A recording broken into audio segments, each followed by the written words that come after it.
Hello everyone. आज मैं आपको एक बहुत ही इंस्पायरिंग कहानी सुनाने वाला हूं, राजा विक्रमादित्य की, जो इंडियन हिस्ट्री के सबसे लीजेंडरी और वाइज रूलर्स में से एक थे। बहुत समय पहले एक बहुत ही समृद्ध राज्य था जिसे महान राजा विक्रमादित्य राज करते थे। उनका राज्य धन और शक्ति के लिए जाना जाता था और वो अपनी निष्पक्षता और बुद्धिमत्ता के लिए प्रसिद्ध थे। उनके पास बहुत ही बुद्धिमान मंत्रियों की एक सभा थी जो उन्हें महत्वपूर्ण निर्णय लेने में मार्गदर्शन करते थे। एक दिन राजा विक्रमादित्य ने अपने मंत्रियों को बुलाया और कहा, मुझे एक ऐसा निर्णय लेना है जिससे सभी का भला हो।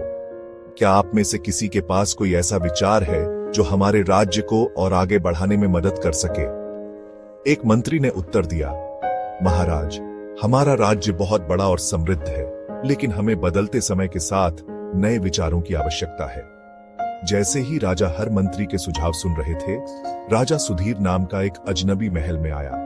वह एक प्राचीन राज परिवार के वारिस थे और उनके पास राजा विक्रमादित्य के लिए एक प्रस्ताव था। महाराज, राजा सुधीर ने कहा, मेरे पास एक ऐसा विचार है जिससे आपका राज्य और भी सफल हो सकता है।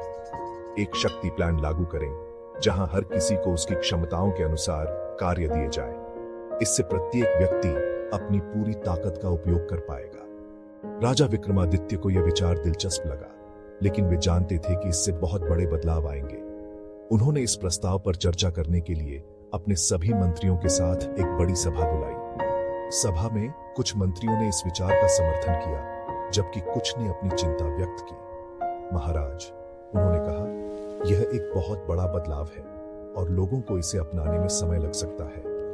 राजा विक्रमादित्य ने उत्तर दिया, हर नए विचार के साथ चुनौतियां आती हैं, लेकिन अगर हम चाहते हैं कि हमारा राज्य प्रगति करे तो हमें बदलाव को अपनाना होगा। उसी समय राज्य में रहने वाले एक प्राचीन ऋषि ने कहा, महाराज, हर बदलाव नए अनुभव और चुनौतियां लेकर आता है।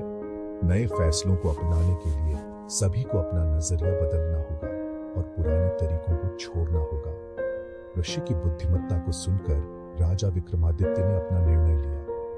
हम इस नए विचार को अपनाने के लिए तैयार हैं। आगे बढ़ने के लिए हमारे राज्य को साहसिक कदम उठाने होंगे। जब यह निर्णय घोषित किया गया तो राज्य में उत्साह की एक नई लहर दौड़ गई।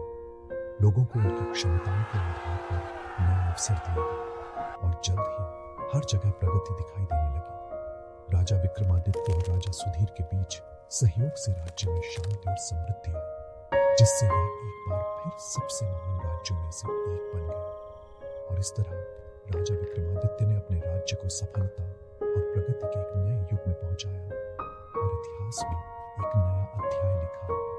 देखने के लिए धन्यवाद और इतिहास की ऐसी ही और प्रेरणादायक कहानियों के लिए लाइक, शेयर और सब्सक्राइब करना न भूलें।